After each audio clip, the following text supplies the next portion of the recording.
1장, 2장의 중요한 부분들을 나눠주셔서 감사드립니다. 이 느헤미야는 성벽을 재건하는 그 내용인데 오늘날에도 많은 통찰을 우리에게 안겨줍니다. 이 예루살렘 그 성벽을 재건하는 내용이고 그 성전 건축의 완성으로서 그 성벽 건축을 이야기하고 있습니다.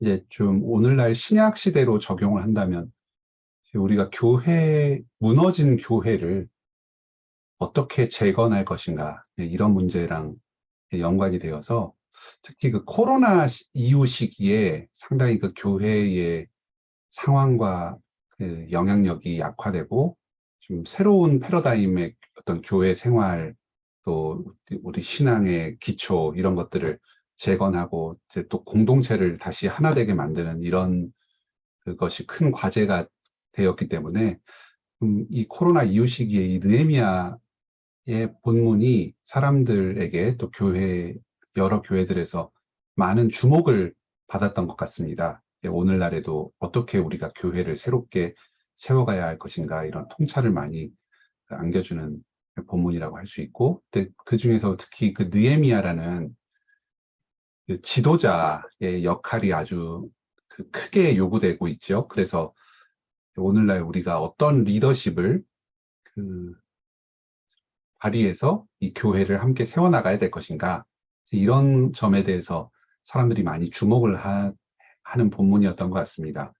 그런데 이 느헤미야서를 읽을 때 우리가 항상 주의해야 되는 것은 이제 리더십, 또 느헤미야의 활약, 이런 점에 자꾸 초점을 맞추면 인간 중심으로 그 성경을 읽게 되는 것이고, 그 어떤 영웅, 그 믿음의 영웅의 활약으로 말미암아서 어떤 그 하나님의 구원의 사역이 이루어진다.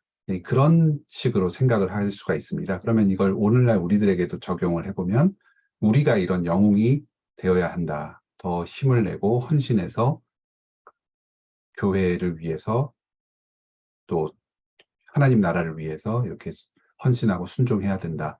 이러한 결론으로 이제 귀결이 되는데, 이제 그렇게 되면은 하나님께서 이제 그 배후에서 일하시는 게 그만큼 약화가 될 수 있는 거죠. 그래서 아까 그 이 선생님께서 잘 말씀해 주셨던 것처럼 느헤미야의 순종과 그 여러 좀 덕목들을 보면서 이제 그 배후에서 이러한 사람을 이렇게 키워주시고 예루살렘에 보내주신 그 하나님께 우리가 감사드리는 그런 마음으로 나아가게 되고, 오늘날에도 이런 느헤미야와 같은 지도자를 우리 교회에 내려주시고 또 우리가 이러한 느헤미야와 같은 지도력을 발휘할 수 있도록 주님께 그 간구하고 매달리는 이런 방향으로 가야 하겠습니다. 그리고 또 우리가 뭐 이에 미치지 못하는 좀 부족한 모습을 보이더라도 은혜로 그 우리를 품어주시고, 특히 우리에게 가장 좋고 탁월한 지도자, 즉 예수 그리스도께서 우리 교회의 지도자가 되셔서 느헤미야보다 더 지혜롭고 능력 있게 이 교회를 이끌어 가시고 세워 가신다. 이런 것들을 이 본문을 보면서 이제 생각을 하고 좀 하나님 중심적으로 이 본문을 해석을 하는 것이 우리에게 좀 큰 유익이 되지 않겠는가 싶습니다. 이런 말씀을 드린 이유는 이 느헤미야 본문을 이런 리더십에 초점을 맞춰서 좀 인간 중심적으로 그 해석을 하는 시도가 좀 많이 있기 때문에 그러한 관점을 좀 교정하기 위해서 굳이 말씀을 한번 드립니다. 아까 그 참 중요한 점들을 많이 그 이야기를 하셨는데요. 이제 한 가지 그 같이 이야기해보고 싶은 부분은 이 느헤미야의 경건입니다. 이 사람이 지금 바벨론 포로로 이제 끌려간 이후에 한 70년 이상, 100한 30년, 거의 140년 정도 된 시점이거든요. 지금 그 아닥사스다 왕 20년이라는 이 시점이. 그래서 이제 포로로 끌려갔다가 포로 귀환한 시기가 한 70년 정도 지났고, 그리고 그 포로 귀환해서 예루살렘 성전을 건축한 뒤에 성벽을 건축할 때까지가 한 70년 정도가 또 지납니다. 그래서 지금 이 느헤미야는 바벨론 포로로 가장 먼저 1차로 끌려갔던 시기부터는 약 한 40년 정도, 그리고 예루살렘이 완전히 멸망한 이후부터는 한 120여 년 정도가 경과된 시점이었고, 이 느헤미야는 그래서 이제 그 바벨론에서의 한 3세대 정도 됐을 그런 인물입니다. 뭐 3세대 또는 4세대 정도가 이제 됐을 인물이고, 그래서 완전히 현지화된 사람이었어요. 거기서 태어나서 교육받고 자라고, 뭐 언어나 문화 면에서 뭐 거의 뭐 현지에 아주 능통한 사람. 그리고 지금 이 느헤미야가 오른 이 관직, 술관원이라는 관직이 그 상당히 고위직입니다. 이제 이것은 그 왕의 술시중을 드는 그 역할인데, 이제 두 가지 면에서 이게 아주 중요합니다. 이제 그 술의 안전을 책임지는, 그 독사를 예방하고 그 왕이 먹는 술의 안전을 책임지는 그런 역할이 있었기 때문에, 이제 과거에는 그 어떤 왕조에 대한 반역이 주로 음식물 독살 이런 것으로 많이 이루어져서 져 있어서, 정말 이게 믿고 그 그걸 안전을 도모할 수 있는 최측근이 그런 음식에 대한 이제 음식 관원, 술 관원 이런 것을 이제 담당을 했는데, 이 느헤미야가 바로 그 어떤 술을 책임지는 그런 사람이었습니다. 그리고 이제 둘째로는 왕이 술을 마실 때에 이제 옆에서 일종의 바텐더처럼 이제 말동무를 해주는 거죠. 그래서 이제 왕의 다양한 그 관심사에 대해서 폭넓은 지식과 식견을 가지고 이제 그 대화를 하면서 좀 조언도 하는 이런 그 참모의 역할을 감당하는 사람이었습니다. 그래서 뭐 오늘날로 치면은 비서실에 소속된 한, 굉장히 그 왕을 직접 이렇게 대면하면서 그 돌보는 그 수석 비서관 중에 한 사람에 해당하는 그런 인물이었고, 단순히 뭐 음식을 뭐 맡아가지고 뭐 술을 만들고 제공하고 뭐 이런 역할이 아니라, 왕을 직접 상대하면서 국정에 대해서 조언하고, 또 이제 왕의 그런 관심사를 잘 헤아리고, 또 그것을 다른 사람들에게도 적절하게 전달해주는 이런 아주 그 정무적으로 중요한 그 기능을 담당했던 인물이었습니다. 그래서 우리가 생각을 한번 해보자고요. 지금 그 바벨론으로 이민 가서 이제 페르시아 왕국으로 왕조가 바뀌었습니다. 그리고 그래서 한 벌써 거기서 정착한 지가 한 120년, 130년 정도, 굉장히 오래되었고, 이 느헤미야는 거기에 완전히 적응해서 이제 최고위층에까지 다다른 인물이었습니다. 근데 이 사람이 자기의 뿌리된 그 유대인으로서의 정체성, 특히 여호와 신앙을 버리지 않고 계속해서 하나님을 말씀을 묵상하고 또 기도하면서 이런 경건한 그 예배자로서의 생활을 지속해 왔다는 것이, 이게 참 쉽지 않은 일입니다. 이제 오늘날 우리가 저 미국이나 또 유럽의 그런 선진국으로 이민 간 사람들의 2세대, 3세대, 4세대 그런 사람들의 어떤 신앙이나 문화적인 상황을 보았을 때, 뭐 어떤 민족의 정체성에 대해서 계속 계승이 되기가 대단히 쉽지가 않고, 특히 이제 그 부모님의 그 신앙이 자녀 세대로 계속해서 전수되고, 부모를 능가하는 더 뜨거운 신앙인으로 자라는 게 쉽지가 않잖아요. 특히 또 사회에서 성공한 사람일수록 그런 게 정말 그 어려운 일인데, 뭐 오늘날로 치면은 이제 그 미국 백악관에 아주 고위 공직자, 이제 정치가로 민주당이나 또는 공화당의 정치가로 살고 있는 한인 3세대, 4세대 사람이 아주 참 자기 민족적인 정체성도 분명하고 참 신앙인으로서 신실하게 살아가고 있는 그런 사람이라는 겁니다. 이게 참 쉽지가 않은 일인데, 이 느헤미야는 그런 사람으로 지금 하나님께서 잘 보존해 주시고 양육이 되었습니다. 참 이 느헤미야의 부모와 조상들이 어떤 사람이었을지, 어떤 식으로 신앙의 교육을 했을지, 이런 게 우리로서는 참 궁금해지고요.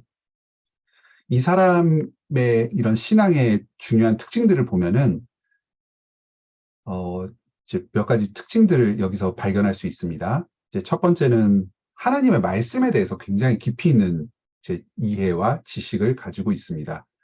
여기에 이제 7절, 1장 7절, 또 1장 5절 이런 부분을 보면은 이 주님의 계명을 잘 지키고 그 언약에 순종하는 중요성에 대해서 인지를 잘 하고 있고, 이제 7절에 종 모세에게 명령하신 계명과 율례와 규례를 지키지 아니하였나이다 하면서 이 계명과 율례와 규례에 대해서 본인이 잘 알고 있다는 것이 좀 전제가 된 그런 기도를 드리고 있습니다. 9절에서는 이제 신명기의 구체적인 말씀까지 여기 8절 9절에서는 인용을 하면서 이렇게 기도를 하고 있고, 이 사람이 평소에 이런 하나님의 그 율법을 얼마나 친숙하게 읽으면서 그걸 잘 기억을 하고 있는지가 이런 짧은 기도 가운데 막 드러나는 겁니다. 이제 그냥 기도를 할 때 그냥 아무렇게나 자기 얘기를 하는 게 아니라 이런 말씀에 깊이 뿌리를 내리고 막 그 말씀 평소에 암송했던 게 막 기도 중간중간에 막 튀어나오면서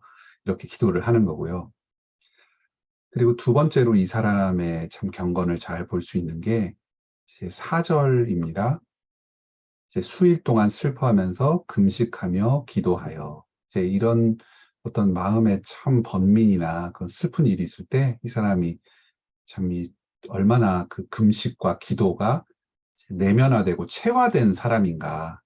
예, 이 금식은 사실 뭐 그 다른 이 어떤 좀 율법적인 이런 면보다는, 이때는 물론 구약식이었으니까 이제 느헤미야가 이런 금식을 통해서 좀 하나님의 자비하심을 구하고자 하는 그런 의도가 있었을지 모르겠지만, 실제 이 금식의 좀 더 중요한 취지는 하나님을 더욱더 의지하면서 그 기도할 시간을 좀 더 확보하기 위한 그러한 목적이 큽니다. 네, 주님을 더욱 의지하고 간절하게 기도하기 위해서 이제 금식을 하는데, 제 느헤미야가 이런 금식 기도에 그 경건이 있었던 기도의 사람이었던 거죠.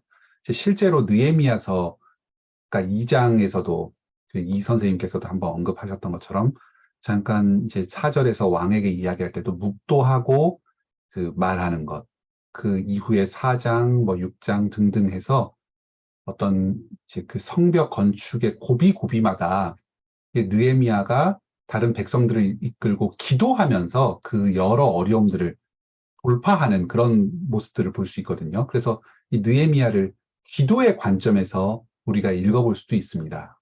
얼마나 그 기도하면서 이런 사역들을 해 나가는가, 또 느헤미야의 기도는 어떠한 기도인가, 이런 것들을 중심으로 읽을 수 있을 정도로 아주 느헤미야가 기도의 사람이었고, 또 이 느헤미야 자체가 기도의 책으로 그 잘 알려져 있습니다. 그리고 느헤미야의 경건의 그 세 번째 중요한 측면은 이 하나님 나라를 그 마음에 항상 품고 사모하면서 살아간다는 점입니다. 이제 느헤미야 정도 되면은 이미 이 페르시아에서 완벽하게 지금 적응해서 그 살아가고 있는 입장이기 때문에 그 자기가 지금 당면한 여러 현실적인 일들, 어려움들, 여기에 이제 초점을 맞춰가지고 내가 이제 오늘의 그 국정의 일들을 잘 해나갈 수 있도록 도와주시옵소서. 오늘도 승진하고 또 그 더 인정받고 큰 영향력을 행사할 수 있도록 도와주시옵소서 하고, 이 자기와 관련된 그 주변의 일에 그 시선이 사로잡혀서 그렇게 이제 좀 현세적으로 그렇게 기도하고 또 신앙생활을 영위해 나갈 수도 있었을 텐데, 이 느헤미야는 지금 1장 2절 3절을 보면은 예루살렘 성전과 성벽의 재건, 그래서 예루살렘에서 하나님께 예배를 드리고 거룩한 공동체로서 그 이루어지는 그 하나님 나라의 완성, 이 점에 굉장히 마음을 많이 쓰고 있었습니다. 그래서 지금 성전이 건축되고 이미 70년 정도가 지난 상황이었는데도 아직까지 성벽이 재건되지 않고 이스라엘 백성들이 좀 온전한 그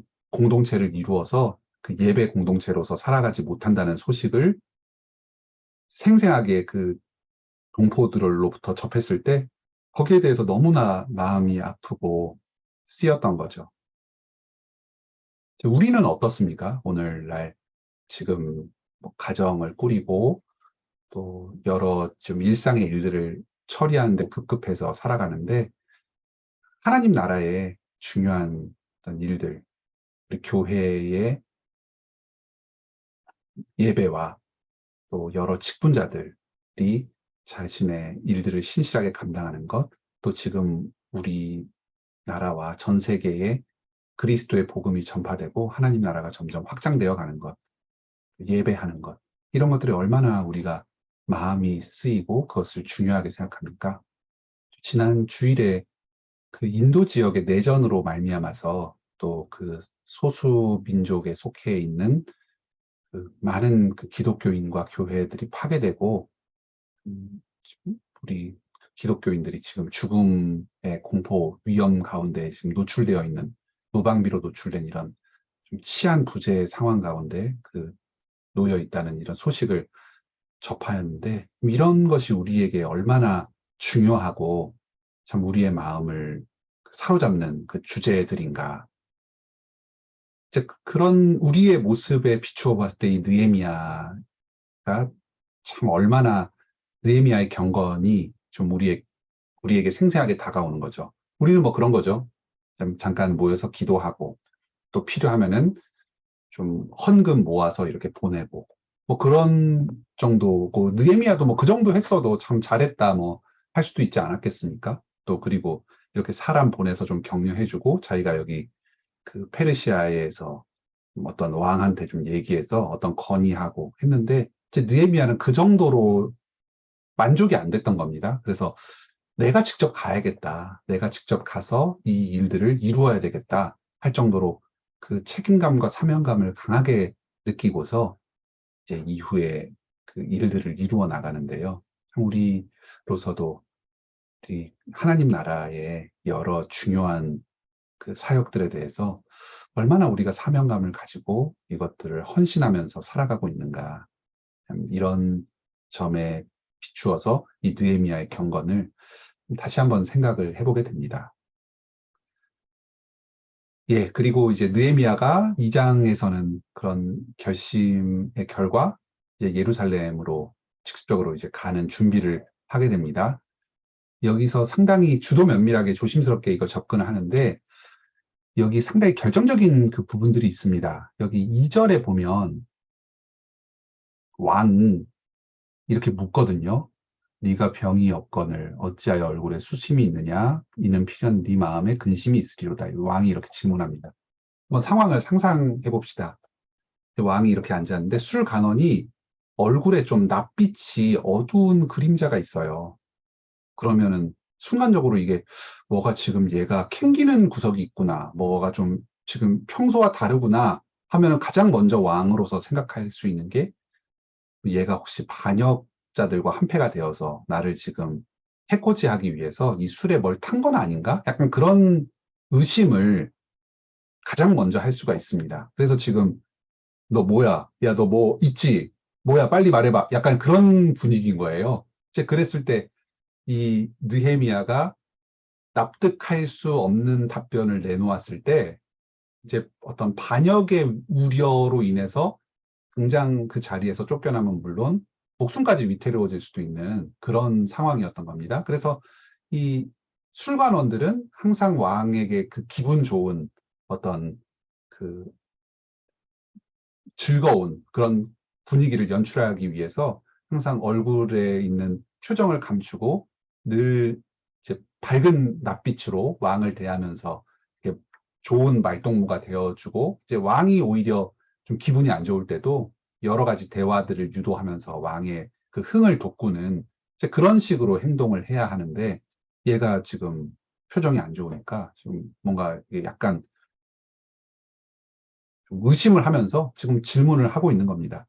위험한 상황이고요. 그래서 느헤미야가 2절 후반부에 크게 두려워했던 이유가 이겁니다. 아, 지금 내가 절체절명의 위기의 순간에 놓여 있구나. 지금 이게 어떤 중요한 한 어떤 발언의 포인트가 되는 거죠. 결정적인 분기점이 지금 되는 겁니다. 그러면서 이제 그 말을 이어나가고 그 중간에 이제 왕에게 구체적으로 자신의 청을 올려야 될 때에는 이제 4절 뒷부분에 짧게 묵도하면서 주님을 의지해서 이렇게 대화를 풀어나갑니다.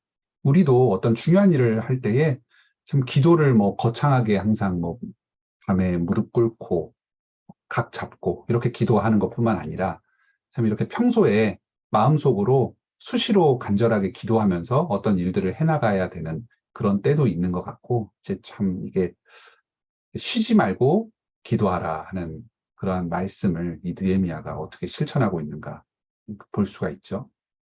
근데 이 느헤미야의 말을 봤을 때도 참 지혜로운 게 그 이게 예루살렘 성벽을 재건하겠다 이런 식으로 하면은 약간 그 정치적으로 읽힐 수도 있는 발언이 될 수 있습니다. 이제 자기 민족의 어떤 재건과 부강함.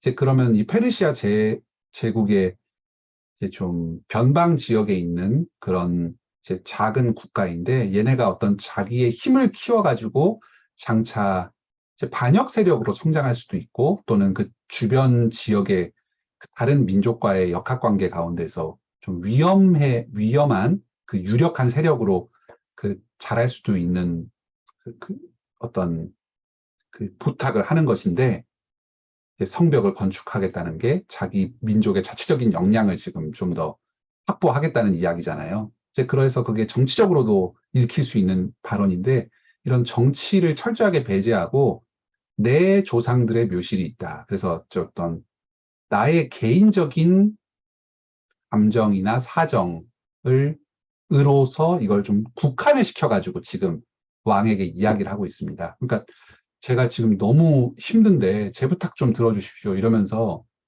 좀 그 왕과 자기와의 그 관계 가운데에서 이 문제를 해결하려고 하는, 접근하려고 하는. 그래서 정치적인 의도가 전혀 아니다. 이런 거를 지금 어필하면서 얘기를 하고 있는 거죠.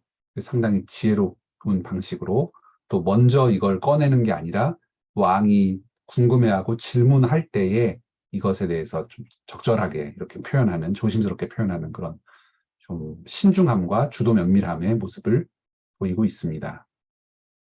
그래서 그런 여러 어떤 주변에 있는 총독들에게 그 협조를 구하는 조서도 확보하고 또 왕의 권한으로 이런 성전의 그 페르시아의 왕궁 건축에 쓸 수 있는 그런 제목들을 성벽 건축에도 또는 성전 건축에도 좀 활용하도록 그렇게 지금 이야기를 하고 있습니다. 근데 여기도 또 특이한 게 이제 8절에 보면은 이 조서를 받을 때 이 성전에 그 속한 어떤 문과 또 여기서 중요한 게 성곽과 내가 들어갈 집을 위하여 여기가 이제 포인트가 되는데 이게 지금 그 성벽을 건축하기 위해서 지금 내가 가려고 한다 하는 자기의 그 의도를 좀 명확하게 지금 아직까지 드러내지를 않고 있습니다. 이거는 그 뒤쪽하고도 관계가 되어 있는데 이제 11절, 12절 부분에서 예루살렘에서 혼자서 이렇게 그 시찰을 하면서 둘러보지 않습니까?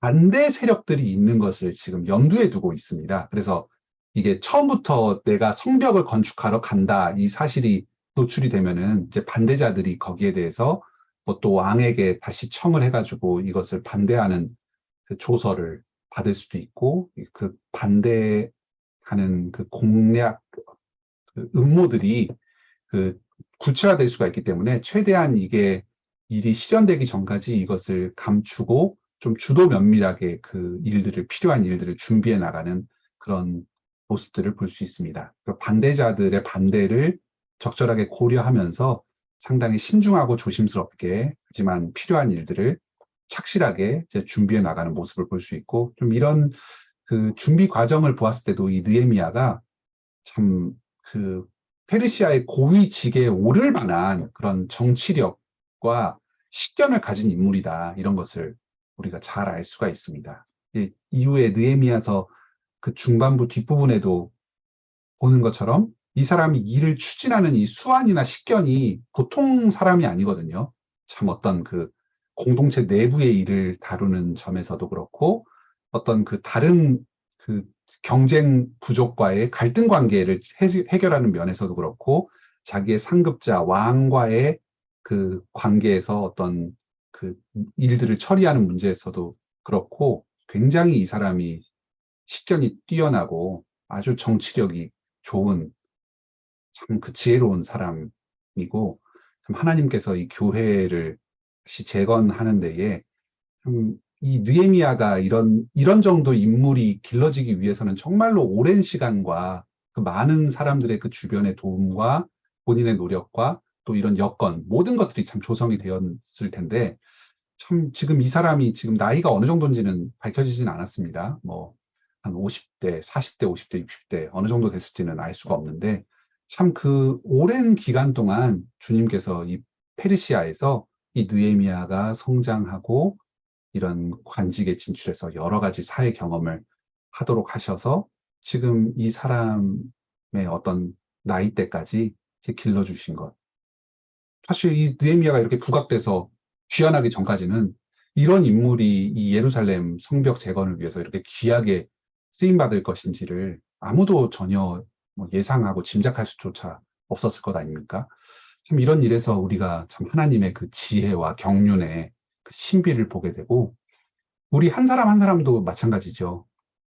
우리 스스로가 어떤 하나님 나라를 위해서 어느 시점에 귀하게 쓰임받을 수도 있고, 또는 내가 돌보는 우리의 자녀들이 또 장차 어떤 하나님 나라의 귀한 일에 아주 이 느헤미야 같이 중요한 인물로 쓰임받을 수 있는데, 지금 내가 우리 자녀들을 양육하는 것, 또 내 하루하루를 이렇게 알차게 성실하게 보내는 것이 그 일을 위해서 지금 준비되는 과정일 수가 있는 것입니다. 그리고 주님께서는 어떤 일에든지 우리를 반드시 사용하여 주시겠죠. 뭐 이렇게 느헤미야처럼 아주 주목받고 뭐 그 이렇게 성경에 기록되는 이런 일이 아니라고 할지라도 우리 자신이 지금 놓여 있고 앞으로 그 섬겨갈 이런 여러 일들, 그리고 우리 자녀들이 또 성장해서 또 우리 남편이 또 앞으로 섬겨갈 이런 일들, 그런 것들에 우리가 그 사람을 지금 양육하고 세우는 일에, 또는 나 자신이 세워지는 일에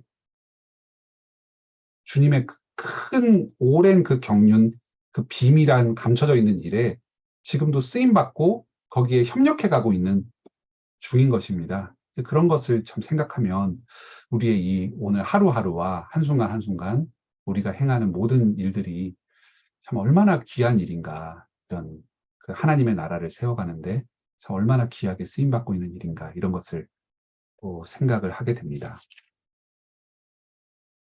그리고 이렇게 느헤미야가 그 자기의 그 삶 가운데서 주님께서 어떻게 일하시고 역사하셨는지, 특히 지금 여기 18절에 그 하나님의 선한 손이 나를 도우신 일은 특히나 그 왕과의 관계에서 그 왕에게 이 예루살렘 재건에 청을 하였을 때 왕이 이것을 어떻게 수용하였는지 하는 그 일을 지금 이야기하는 걸 거예요. 여기 느헤미야 1, 2장의 일들을 이야기하는 걸 겁니다. 참 주님께서 구원하신 이 구원의 능력이 우리 개인의 삶, 한 사람 한 사람의 삶 가운데서 어떻게 드러나는가. 이것이 간증인데, 이러한 간증을 통해서 우리 주변에 있는 다른 성도들에게 얼마나 또 큰 영향력을 미치게 되고, 특히 느헤미야가 죽음을 감수하면서 하나님 나라를 위해서 용기 있게 나섰을 때 하나님께서 그 느헤미야와 함께 하시면서 그의 청을 들어주시고 이 성벽 재건의 일에 쓰임받게 하여 주신, 이제 이 순종하고 헌신하며 나아갈 때 주님께서 구원하여 주시고 돌봐주신, 이제 이것이 우리들에게 참 큰 위로가 되고 다른 사람들에게도 큰 간증과 그 믿음의 격려가 되지 않습니까? 우리 주변에서도 뭐 모든 게 다 잘 갖춰지고 막 승승장구하고 또 참 엘리트인 이런 사람이 뭐 잘하는 것은 뭐 그렇게 격려가 잘 되지 않죠. 뭐 우리랑 크게 상관 있는 일처럼 여겨지지도 않고. 그런데 지금 이 느헤미야의 말이 사람들에게 감동이 되는 것은 그 페르시아 그 관원으로서 그 최고위층으로서 승승장구하는 그 자기의 어떤 삶의 그 기득권을 다 포기하고 주님 나라의 일을 위해서 이렇게 헌신하면서 왔다는 것, 그런 것이 사람들에게 감동을 주는 것 아닙니까? 또 이제 그 왕의 앞에서 참 그 죽음을 무릅쓰고 어떤 자기 그 민족의 어떤 중요한 일을 위해서 청을 했던 것, 이런 참 용기, 담대함, 이런 헌신, 그리고 그 가운데서 하나님께서 지켜주시고 오히려 더 큰 일을 이루시는 이런 것들이 이제 이 느헤미야 개인뿐만 아니라 이 주변 사람들에게도 큰 감동을 주고 믿음의 격려가 됩니다. 이런 게 사실 우리 성도의 교제에 아주 중요한 부분입니다. 뭐 그냥 다 같이 참 형편없는 가운데 살면서 나도 형편없다. 참 너도 얼마나 형편없냐 그러면서 그냥 스스로의 참 그 열악한 처지를 그냥 자기 위안하면서 그냥 그 자기 합리화하는 뭐 그런 성도의 교제가 아니고요. 이런 어려움 가운데서도 우리가 참 믿음으로 한 발을 내디뎠을 때 주님께서 우리와 함께 해 주시고 일으켜 주신다. 그 각자가 받은 그 구원의 감격을 함께 나누고 그러면서 서로가 다른 사람들을 의지해서 점점 더 주님께로 순종하고 헌신함으로 나아가는 그 믿음의 어떤 용기의 격려, 이런 것들, 또 간증의 체험, 이런 것들이 참 우리 그 교회의 그 교제 가운데에서 넘치기를 바랍니다. 그리고 여기 그 마지막 절에서도 19절, 2장 19절, 20절에서도 이런 또 원칙을 굉장히 분명하게 딱 잘라서 이야기하는데, 이 산발랏, 도비야, 게셈 이런 사람들이 은근히 위협도 하면서 우리도 참여시켜주는 게 좋을 걸 뭐 하면서 이렇게 그 접근을 해올 때, 그리고 우리의 협조를 안 받으면은 재미없을 줄 알아. 너희 그거 성벽 완공 못할 줄 알아. 하고 이렇게 약간 협박 겸, 뭐 회유 겸 하면서 이 사람들 다가오는데, 너희는 이방인들이고, 이 예루살렘 그 성벽을 건축하고 하나님의 말씀에 순종하는 데에 너희의 자리는 없다 하면서 딱 잘라서 이들의 어떤 그 타협적인 제안을 거절합니다. 이거는 뭐 선교적인 관점이 부재하다기보다는 그 교회의 어떤 회원의 자격을 엄격하게 지금 유지를 하는 것이라고 볼 수 있습니다. 이 사람들 또한 회개함으로 나오면은 뭐 얼마든지 그 예루살렘 공동체로 받아들여 줄 수도 있죠. 그런데 이 사람은 그런 게 아니거든요. 지금 우리랑 같이 협력해가지고 지금 이 가나안 지역의 그 힘을 그 여기 안정적인 그 어떤 세력을 형성하고 계속해서 그 기득권을 추구하자, 이런 것입니다. 여기 호론 사람 산발랏은 저 사마리아 지역의 그 어떤 총독이었던 것 같고요. 그 암몬 사람 도비아는 이 암몬 지역의 총독, 그리고 아라비아 사람 게셈은 그 이스라엘 남쪽의 그 광야 지역, 그 우리 출애굽할 때 왜 이렇게 가데스 바네아 뭐 그런 쪽 있지 않습니까? 거기서 뱅글뱅글 돌았던 그 이집트랑 그 예루살렘, 이스라엘 사이에 있는 그 광야 지역, 그쪽에 그 총독이었던 것 같습니다. 그러니까 그 지금 예루살렘 주변으로 그 위쪽, 그 북쪽, 서쪽, 남쪽에 이제 둘러싼 그 모든 지역의 그 총독들이 함께 이렇게 해가지고 뭐 굳이 뭐 예루살렘끼리 그렇게 따로 놀려 그러지 말고 우리랑 같이 잘 사이좋게 지내면서 어떤 그냥 공동의 이익을 유지하자, 뭐 이런 식으로 지금 타협적인 제안을 한 거거든요. 그 우리랑 같이 협력하지 않으면 재미없을 줄 알아. 이렇게 한 건데 이제 그런 것을 딱 잘라서 거절하면서 그, 그 거룩한 언약 공동체를 재건하고자 하는 그런 일을 추진하고 있습니다. 그리고 여기 19절 마지막 절에 너희가 왕을 배반하고자 하느냐 이렇게 이야기한 것은 이제 앞으로 이 사람들이 어떠한 음모로 이 느헤미야를 공격하려고 하는지, 예루살렘 백성들을 공격하려고 하는지가 좀 약간 복선이 나오는 겁니다. 반역을 꾀하려고 한다. 성벽을 건축함으로써 반역을 꾀하려고 한다. 처음에 왕한테 성벽 건축하겠다 이거를 의도를 좀 분명하게 얘기하지 않고 약간 포괄적으로 이렇게 두루뭉실하게 이야기를 했는데, 얘네는 실제 성벽 건축해서 독립하려고 하는 거다. 페르시아의 지배를 받지 않고 자체적으로 독립된 어떤 민족을 형성하고 세금도 바치지 않을 거다, 앞으로. 이제 선을 그으려고 지금 이 성벽을 건축하려고 하는 거다. 그러니까 지금 그런 식으로 그 몰아가려고 그 하는 의도를 여기에 비추고 있습니다. 여기 느헤미야 그 3장 부분에서 이제 실제적으로 성벽을 건축하는 내용들이 나오는데요. 여기서 좀 중요한 게 보아야 될 점은 그 모든 사람들이 이제 남녀노소 빈부 귀천을 막론하고 이 성벽의 공사에 함께 동참하고 있다는 점입니다. 이제 여기에 보면은 여성들도 일부 나와요.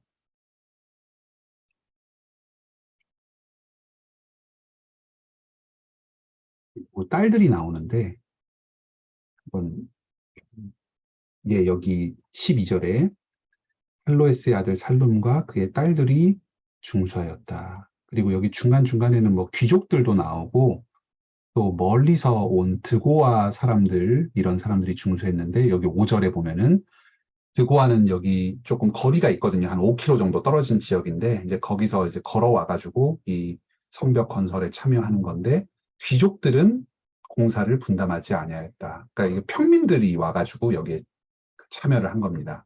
그리고 또 다른 부분에서는 귀족들도 등장을 하고 또 뭐 레위 지파, 제사장 또 등등 이런 여러 다양한 계층의 사람들이 이 성벽 건축에 참여를 하고 있습니다. 이런 걸 보면은 오늘날 우리 교회에도 모든 성도들이 하나됨을 이루어서 교회를 세워간다, 이것을 볼 수가 있고, 또 실제적인 교회의 일들에도 이제 여러 성도들이 함께 참여하는 것 자체가 의미가 있다는 것을 생각하게 됩니다.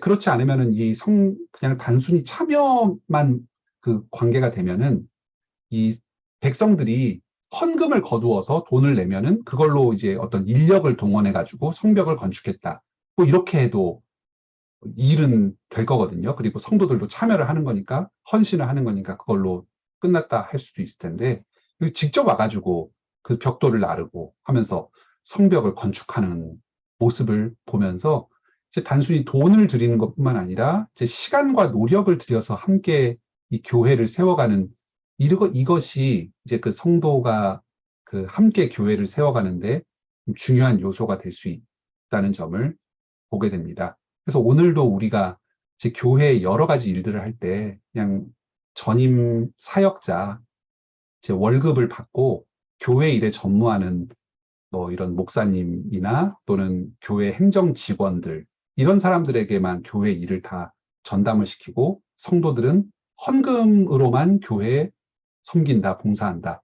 이것이 능사가 아닌 이유가 이런 데서 좀 발견을 할 수가 있습니다. 크고 작은 일들을 조금씩 함께 나눠지면서 교회를 함께 지어가는 거죠.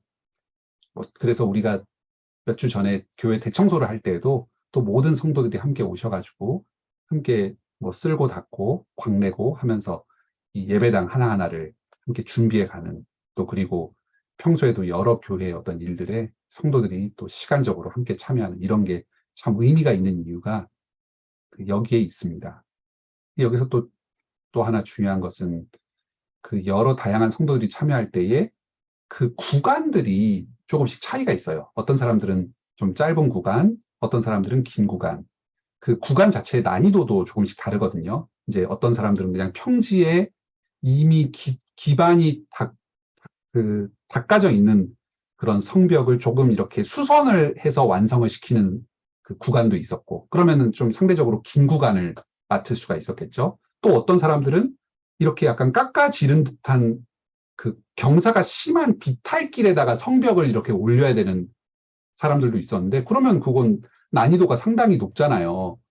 어떻게 경사에다가 또 그걸 약간 이렇게 그 받침을, 기반을 잘 세운 다음에 그렇게 쌓아 올리겠습니까? 이제 그러면 그런 거는 난이도가 높으니까 좀 짧은 구간을 주기도 하고, 또 어떤 사람들은 단체로 와가지고 함께 작업을 하니까 또 긴 구간을 주기도 하고, 어떤 사람은 개인이 좀 힘이 없거나 능력이 부족해서 또 짧은 구간을 주기도 하고, 그런 상황과 형편, 그리고 개인의 어떤 역량, 처지, 이런 것들을 고려해서 구간들의 길이를 적절하게 조절해서 이렇게 배분을 해주고 있습니다. 이제 교회에서도 뭔가 일을 나누어 맡을 때 이제 어떤 실제적인 업무의 난이도도 고려가 돼야 되겠고, 또 개인적인 사정, 뭐 어떤 사람은 실제로 시간을 많이 내기도 힘들거나, 뭐 그 일의 역량이 조금 부족하다거나, 그러면 좀 적절한 작은 일을 주되, 어쨌든 참여는 다 같이 시키는 거죠. 그래서 한 교회를 이루어갈 수 있도록 이렇게 하는 거고요. 그 3장에서 또 중요한 어떤 교회 일을 하는 원칙 중에 하나가 여기 3장 1절에 그 대제사장 엘리야십이 형제 제사장들과 함께 일어나서 일을 시작하였다는 겁니다. 여기 지금 상황이 2장 마지막 부분에서 이 산발랏, 도비야, 게셈 이런 사람들이 이제 압박을 가하고 그래서 이게 과연 이게 되겠는가 하는 좀 불안한 마음, 혹시 왕의 반역으로 몰려가지고 페르시아로부터 멸망당하는 건 아닌가, 좀 이런 두려움 같은 것들이 지금 사로잡고 있는 상황이었는데, 이럴 때 앞장서서 나서는 게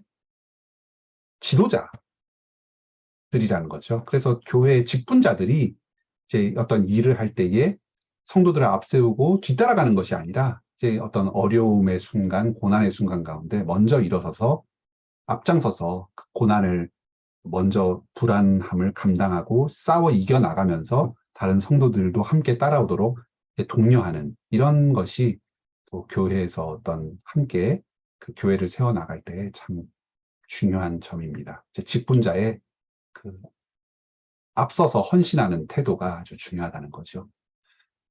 이건 뭐 가정을 세워나갈 때에도 동일하게 적용될 수 있는 원칙들이라고 할 수 있겠습니다. 우리 아이들하고 함께 가정을 이루어 나갈 때에 좀 이러한 것들을 생각하면서 이제 함께 세워나갈 수가 있겠죠. 가사 같은 것들을 좀 자녀들에게 어린 시절부터 좀 분담을 하도록 하고 그래서 지금 가정의 일에 좀 책임감을 갖게 하는 것이 좋지 않는가, 그런 그 얘기들을 또 하시는데, 또 그럴 때에도 이거 실제로 뭐 엄마를 실제적으로 도와라, 그래서 너무 많은 또 가사를 부담을 시키기보다는 또 아이의 역량에 따라서 좀 교육적 차원에서 이렇게 같이 일을 좀 분담을 시키고 그래서 함께 세워가고, 또 남편이 너무 직장 일이 또 힘들고 야근이 잦아가지고 늦게 오더라도 또 뭐 어떤 할 수 있는 부분은 또 일정 부분이라도 또 함께 하는 게 제 그 가정이 하나로 지어져 가는데 참 또 의미 있는 부분이라고 할 수 있겠습니다. 그래서 그런 좀 지혜와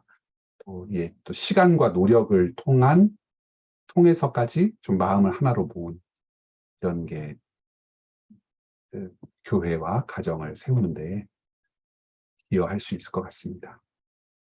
느헤미야가 참 재밌죠. 그 이후에도 뭐 장마다 절마다 너무 이야기거리가 많고 재미있는데, 그 우리 킹덤 스토리에서는 2주에 걸쳐서 배우기 때문에 이제 오늘 좀 전반부를 간략하게 살펴봤고 또 다음 시간에는 후반부를 좀 더 살펴보도록 하겠습니다.